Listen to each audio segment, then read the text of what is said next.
Hello, ladies and gents. Welcome to the annual Halo Wars 2 leader tier ranking list. If this is your first time checking out one of these types of videos, every year I will rank all of the Halo Wars 2 leaders in a completely subjective way. If you want to see the leader rankings I made in the past, I'm going to post links to all of them down in the description. I think there's like 3 or 4 now. However, I'm going to switch it up a little bit this year and use a tier maker list so you can kind of more visually see my thoughts on each of the leaders. Once again, this has really no bearing on what you would call a objective ranking. I'm going to try my best to which leaders are actually good, rank them high, and which ones are bad, rank them low. But I'm going to put my opinion on the ranking of these, and it's probably going to disagree with yours, so that's okay. There's no reason to rage. Unless you're one of the pro players, then please, I get no more satisfaction than making them rage. That really makes my day absolutely brimful. Okay, let's go ahead and get started. I'm going to get started here at the top at the S tier. Now, Halo Wars 2 has 16 leaders if you get the complete edition with all of the DLC and goodies. So who would I rank in S tier? Obviously, I think the best leader in the entire game is Vortis for so many reasons. Combat Spoils is so OP, it's really insane. There's plenty of videos on the channel that I've done over the years where I'm Vortis, and then all I got to do is research the grenade throw ability for the grunts, go over to someone's base, and just start throwing the grunt mines, and just make so much money. Can get to Tech 3 on 1 gen very, very quickly as Vortis. Also, the infusion, of course, is incredible.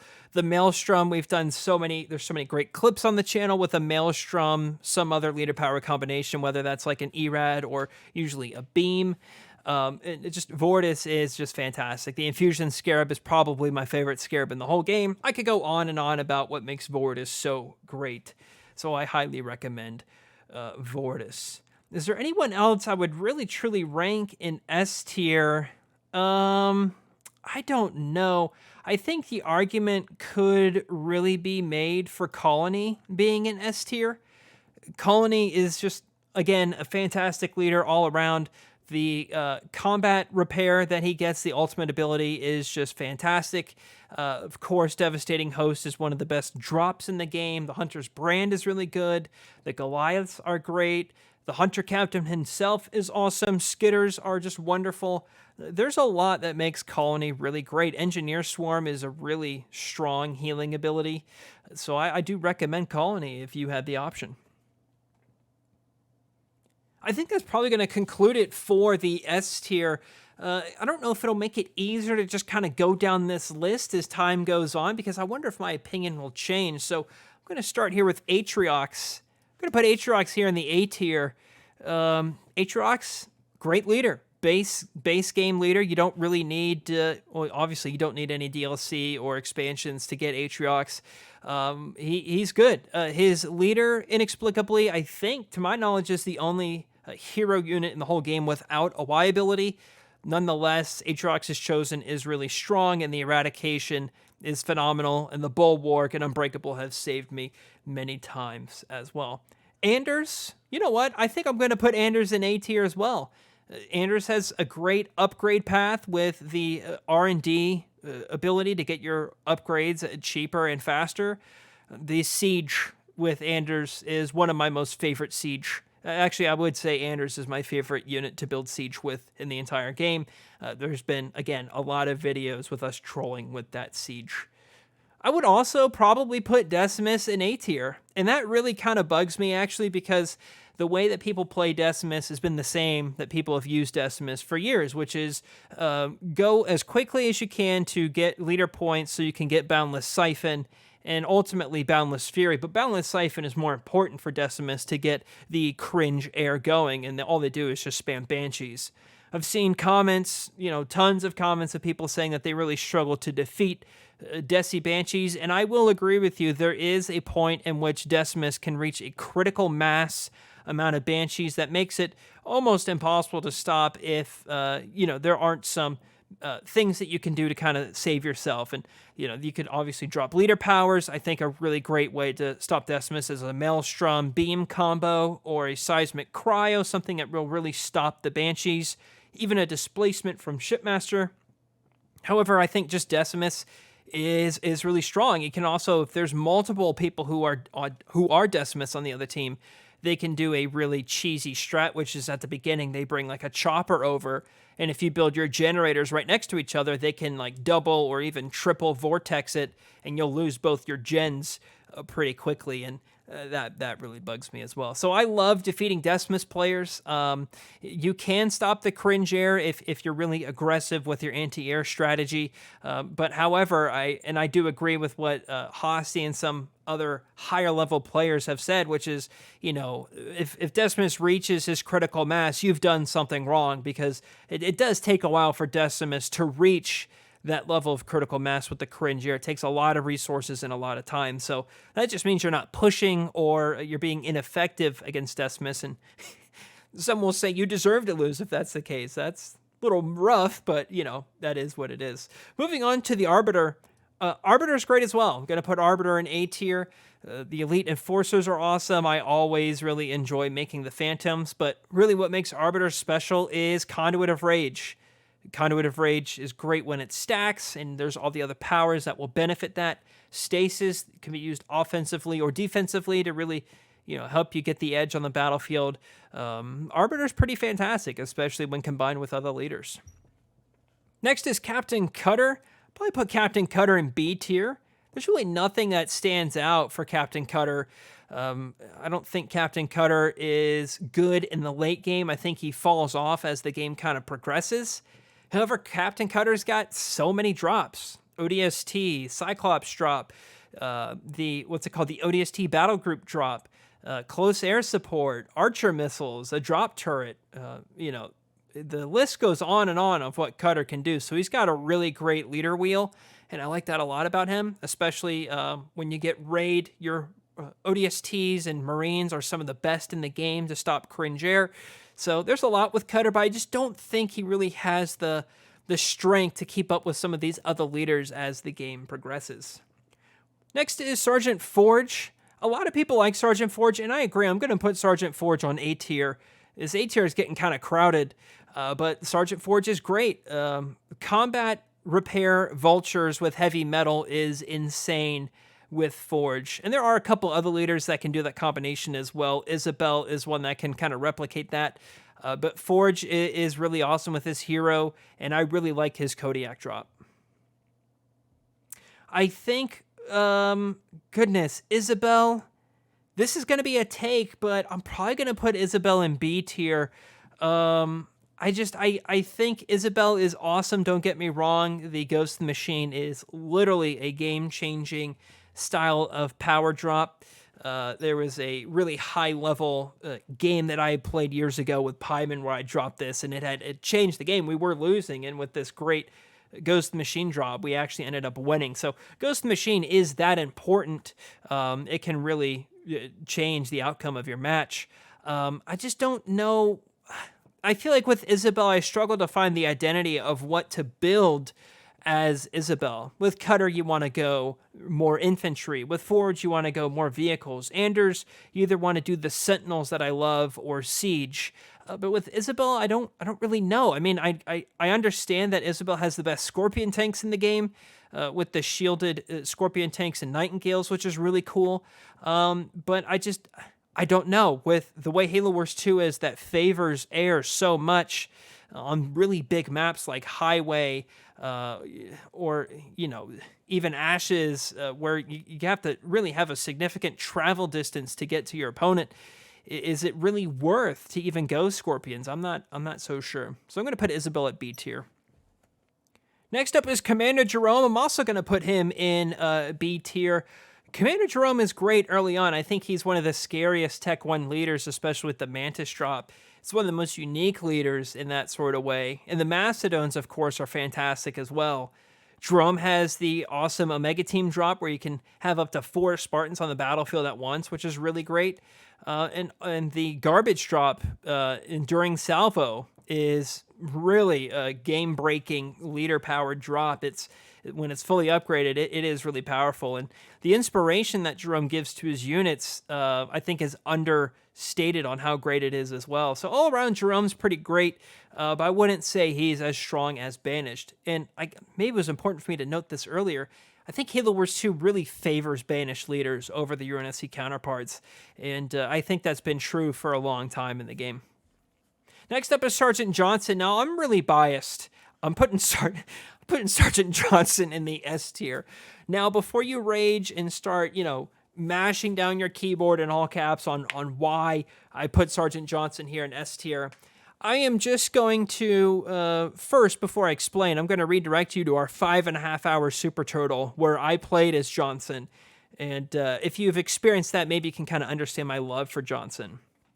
I am more of someone that I love to turtle in Halo Wars 2. That is just something that is just so hysterical to me and hilarious, the way that these turtles have ended up. And if you're new to the channel, I'll refer you to the Super Turtle playlist. There's like 70 or 80 matches of just chaos on Sentry or other Halo Wars 2 maps. And I think Johnson really favors turtling. And I don't know if he's designed that way, but that's the way that I use him, and it's fantastic. You first off get your Siphon turrets, which I think is great against the cringe air. Johnson's ultimate ability, Digging in Deep, allows you to rebuild your buildings for free. So let's say if the cringe air ultimately gets you and destroys your base, your eco is going to hurt because you obviously have to rebuild your initial base building as well as the upgrades to expand your base.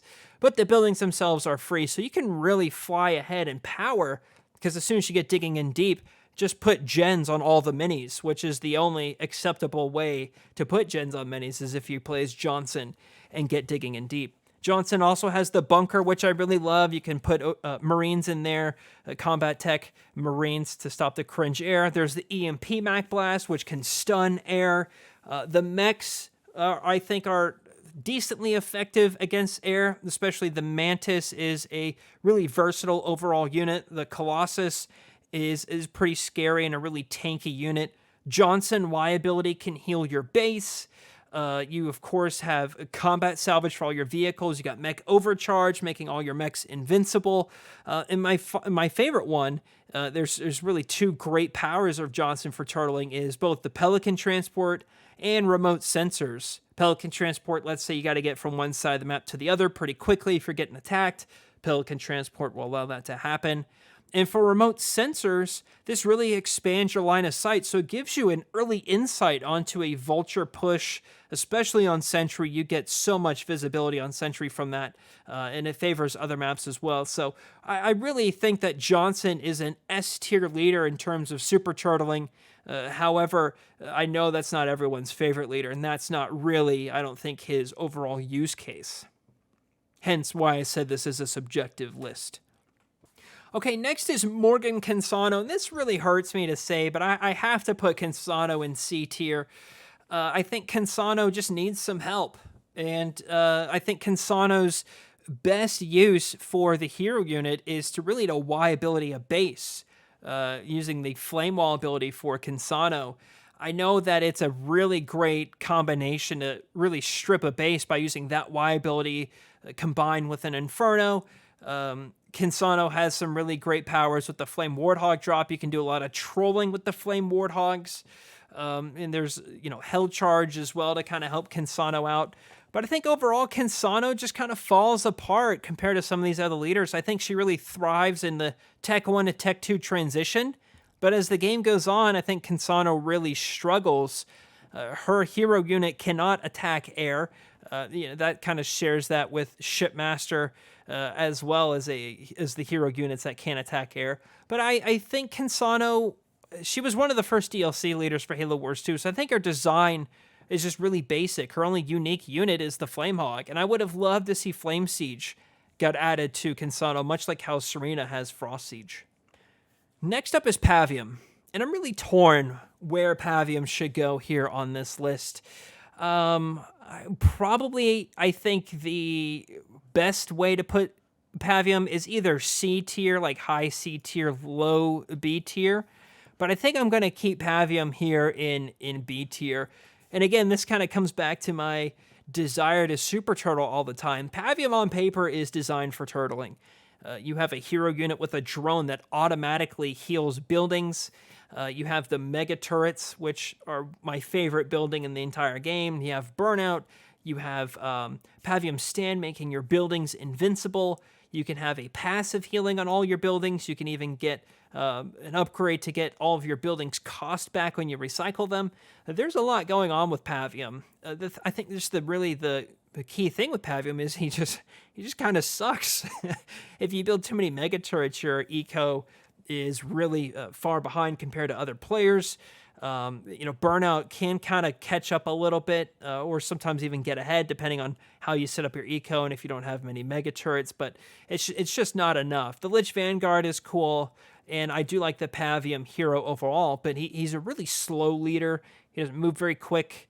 Wraith Invaders are awesome, don't get me wrong, but that's really the only unique thing going for Pavium, which is kind of disappointing. I think he's obviously a much better defensive leader than offensive leader, which is really the polar opposite of Vortis. Vortis thrives on you attacking, and I think Pavium thrives on you defending. So I think if you're in a turtling situation where you can hold the line, Pavium is great. And once again, I will say that Johnson isn't necessarily made for turtling. I don't think that was his use case, but he thrives when you combine him with other turtling leaders. So put Pavium in a Johnson bunker, and that drone will heal Johnson's bunker, making it last for forever. You can even put the Johnson hero in there when the bunker gets on low health.